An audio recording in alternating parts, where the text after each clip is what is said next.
Hello everyone, in this video I will show you how to fix Redmi Book Pro charging problem.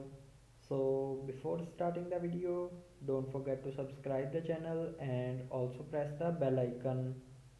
So let's start the video without wasting any time.